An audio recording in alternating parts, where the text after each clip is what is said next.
बेटी को बेटी ही रहने दो। मिस्टर वीरेंद्र वर्मा पिछले 7 सालों से अपने बड़े से मकान में अपनी बेटी के साथ हंसी खुशी रह रहे थे। उनकी उम्र अब 65 को पार कर चुकी थी और बेटी राधिका अब 30 की होने को थी। उम्र को ध्यान में रखते हुए बेटी ने उनका सारा कामकाज अपने कंधों पर ले लिया था। राधिका अपने हर काम में बहुत अच्छी थी, जितने अच्छे से वो अपने पापा, घर और उनके कारोबार का ध्यान रखती थी, कोई और शायद ही रख पाता। अगर वीरेंद्र जी की कोई बेटा होता तो वह भी ऐसा नहीं रख पाता। इन बाप बेटी का रिश्ता बहुत ही प्यारा था। बिना पापा के राधिका को नहीं चलता और बिना राधिका के उसके बाप का किसी काम में मन नहीं लगता। कभी कभी ऐसा लगता जैसे वीरेंद्र जी राधिका के बाप नहीं, उसके बेटे हैं। राधिका की हरकतें ही कुछ ऐसी थी।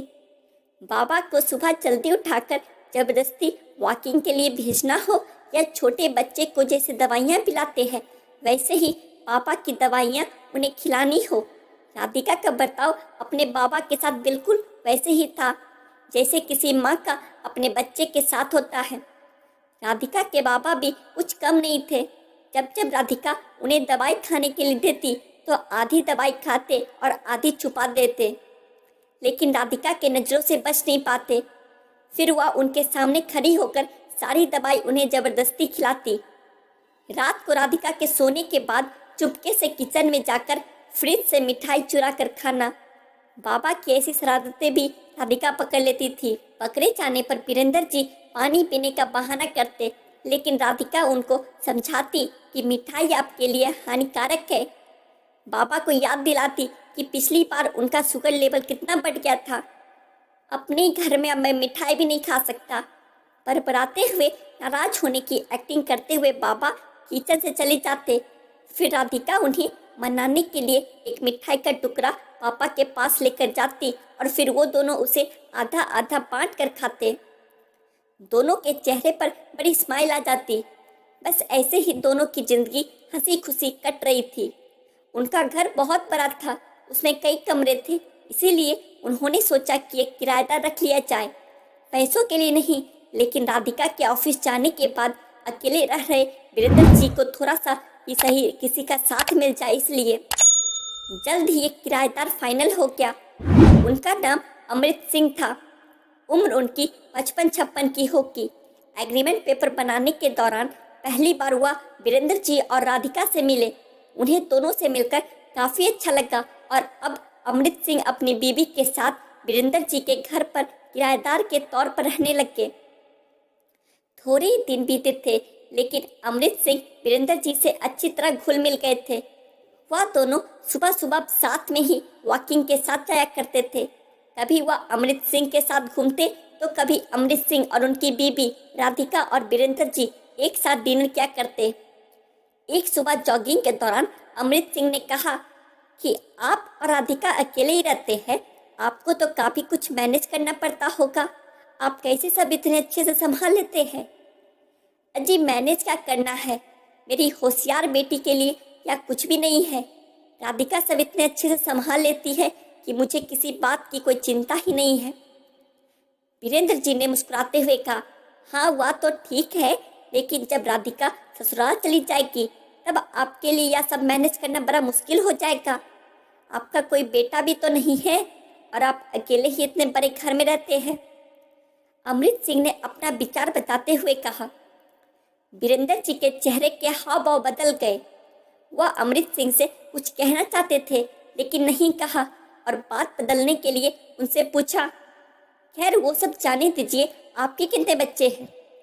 अमृत सिंह ने छाती चौड़ी करते हुए कहा, मेरे 3 बच्चे हैं और तीनों ही लड़के हैं और तीनों के तीनों अमेरिका में रहते हैं। वीरेंद्र जी को लगा जैसे अमृत सिंह उन्हें ताना मार रहे हैं, लेकिन फिर भी उन्होंने कुछ नहीं कहा और वो जॉगिंग करके अपने घर लौट आए। कुछ दिन बीते। वीरेंद्र जी ने अमृत सिंह को अपने साथ खाने के लिए बुलाया, क्योंकि अमृत सिंह की पत्नी किसी काम से बाहर गई थी और वे अकेले थे। अमृत सिंह, वीरेंद्र जी और राधिका डाइनिंग टेबल पर बैठकर खाना खा रहे थे। पहला निवाला खाते ही अमृत सिंह ने खाने की तारीफ करते हुए कहा, राधिका बेटा तुमने आज खाना बहुत अच्छा बनाया है। वीरेंद्र जी ने गर्व महसूस करते हुए कहा, हाँ मेरी बेटी बहुत अच्छा खाना बनाती है। अमृत सिंह जी बोल पड़े, यह तो बड़ी अच्छी बात है, उसके ससुराल वाले बड़े खुश रहेंगे। राधिका उनसे कुछ कहना चाहती थी, लेकिन वीरेंद्र जी ने उसे रोक दिया और बात बदलने के लिए राधिका से पूछा, कारोबार कैसा चल रहा है, कोई दिक्कत तो नहीं हो रही ना? राधिका ने कारोबार की सारी जानकारी और स्थिति अपने पापा को बताई, जिसे अमृत सिंह भी सुन रहे थे और वह प्रभावित होकर बोले, वाह राधिका बेटा, मानना पड़ेगा, जिस तरह से तुम सारा कारोबार संभाल रही हो, तुम वीरेंद्र जी की बेटी नहीं बेटा हो बेटा।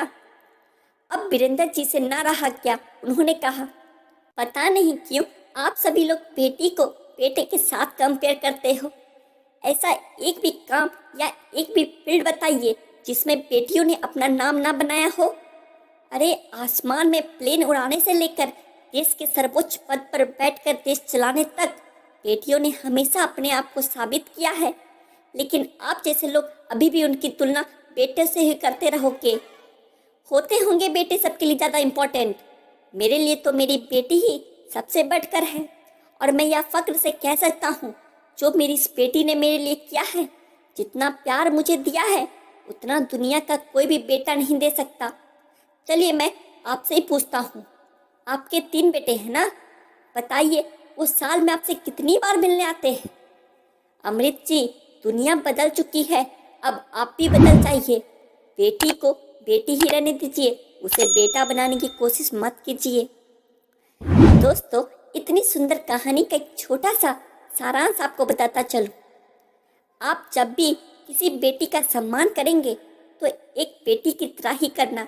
ऐसा कभी मत कहना कि तुम बेटी नहीं बेटा हो।